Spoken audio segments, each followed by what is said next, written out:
शादी प्यार का बंधन है या कोई प्लान किया गया बिजनेस मॉडल। कहते हैं कि शादी 7 जन्मों का बंधन होता है, लेकिन आजकल 2-3 साल में ही ऐसी नौबत आ जाती है कि तलाक लेनी पड़ जाती है और फिर खेल शुरू होता है एलिमनी का।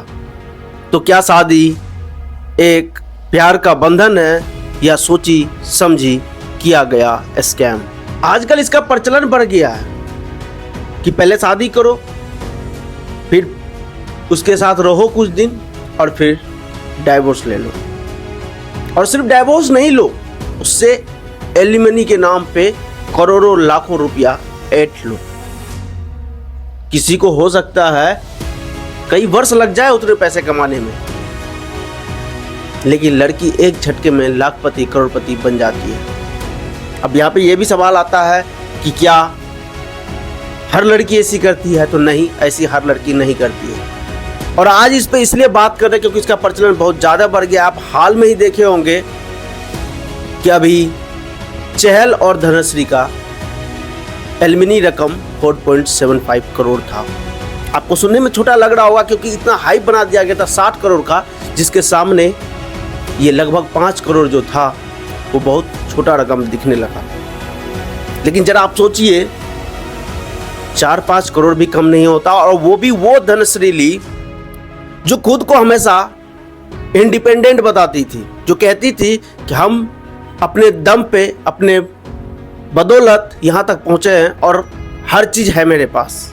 जबकि सबको पता है कि उनका फॉलोअर्स जो भी हुआ वो चहल की वजह से हुआ, लेकिन हम मान भी लेते हैं। और वो खुद को डॉक्टर भी बताती है कि हम डॉक्टर भी हैं। तो क्या ऐसे इंडिपेंडेंट वुमेन को एलिमनी लेने का हक है? क्या लेना चाहिए? और अगर आप लेते हैं तो फिर आप ये मत बताओ कि हम सेल्फ मेड वुमेन हैं,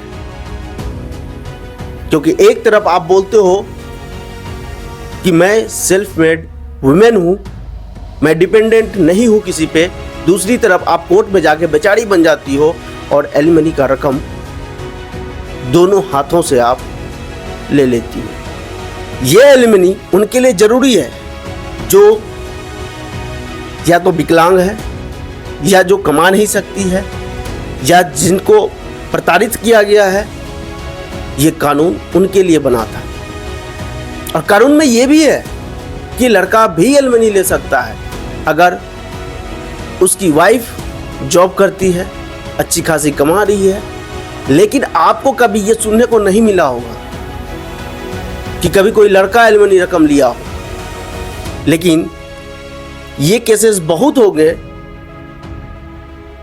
और हो रहे हैं जिसमें लड़कियां एलिमनी ले रही है, चाहे वो आपका शिखर धवन का हो, चहल का हो, या फिर ऋतिक रोशन का हो, या फिर बिल गेट्स का हो। ऐसे बहुत सारे एग्जाम्पल हैं जो आपको मिल जाएंगे। तो एलिमनी होता क्या है और इसका राइट्स किन किन को है, ये अभी हम आपको बताएंगे। चलिए जानते हैं। आपको हम एलिमनी का सिंपल साधारण भाषा में आपको बताते हैं कि इसका मतलब होता है गुजारा भत्ता, यानी जो बेसहारा है उसको सहारा देना। क्योंकि तलाक के बाद एक वाइफ हस्बैंड अलग हो जाते हैं तो फिर उसकी जिम्मेदारी कौन लेगा, या फिर कभी कभी किसी के पास बच्चे भी होते तो उनका भरण पोषण, उनका पढ़ाई का खर्चा, वो सब कौन देगा। तो इसीलिए इसे 2 कैटेगरी में बांटा गया, या तो एक साथ रकम दे दिया जाता है या फिर वो मंथली वाइज रकम दिया जाता है। तो इसी को बोला जाता है एलिमनी मनी, जिसको कि भरण पोषण या आप गुजारा भत्ता भी बोल सकते हो। अब ये कुछ चीज़ों पे डिपेंड करता है। जो कोर्ट होता है वो देखता है कि कौन कितना कमा रहा है, कौन किस पे डिपेंडेंट है, शादी कितने दिन चली है, बच्चे हैं या नहीं हैं, कितने खर्चे हैं, कितने सामने वाला कमा रहा है। ये कुछ चीज़ें हैं जिस पे ये चीज़ें डिपेंड करता है कि गुजारा भत्ता कितना दिया जाएगा और कितना नहीं दिया जाएगा। अब यहाँ पे एक और चीज़ सवाल को समझिए कि अगर एलिमनी सही है, जो खास करके जो औरतें कमा रही है, जो डिपेंडेंट नहीं है किसी पे, वो भी एलिमनी ले रही है, तो क्या दहेज लेना गलत है? अगर दहेज लेना गलत है तो इस पे भी हल्ला बोल होना चाहिए और लोगों को इस पे भी बोलना चाहिए कि एलिमनी लेना भी गलत है। और इसमें लड़का लड़की दोनों को सामने आके बोलना चाहिए, वाइफ हस्बैंड दोनों को बोलना चाहिए कि एलिमनी गलत है। जैसे दहेज गलत है वैसे ये भी गलत है। और पता है आपको कि कोर्ट, इलाहाबाद कोर्ट एक अपने केस में ये फैसला सुनाया था कि अगर हस्बैंड कमाता हो या नहीं कमाता हो फिर भी उसको गुजारा भत्ता देना होगा, चाहे वो जहां से भी दे। और कितने सारे ऐसे केस आ गए कि गुजारा भत्ता नहीं दे सकता तो वो इंसान सुसाइड कर लिया। आप समझ रहे हैं इस बात को, कितना कोई मानसिक लेवल पे टॉर्चर हो रहा है। जो नहीं दे सकता वह कहां से देगा।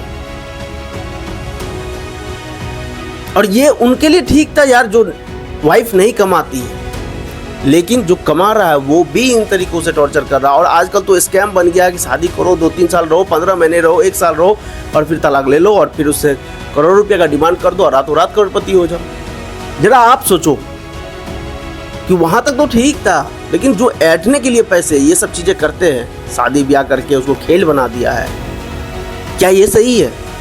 क्या इसके लिए लड़कियों को आवाज नहीं उठाना चाहिए?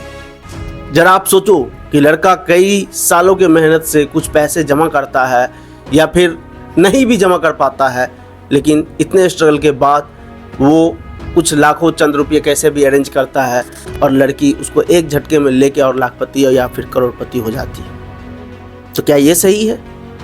आप सोचिए, मेहनत आपका, पैसा आपका और खर्चा कोई और कर रहा है,